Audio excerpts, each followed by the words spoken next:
Hello, today I'm in Kia Sportage. In this video I'll show you how to use front wipers. In the beginning, let's take a look behind the right side of the steering wheel. Right here we've got this lever. To use front wipers, follow the scheme located on the lever. So first, you can use front wipers once by pulling the lever downwards. You can use it in auto mode by pulling it upwards. You can also adjust the auto mode by twisting this part of the lever. Thanks to this function, you'll be able to change intensity of the auto mode.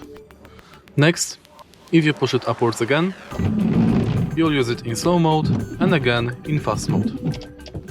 Set it to 0 position to disable front wipers. And that's it. If you find this video helpful, please leave a like, comment and subscribe.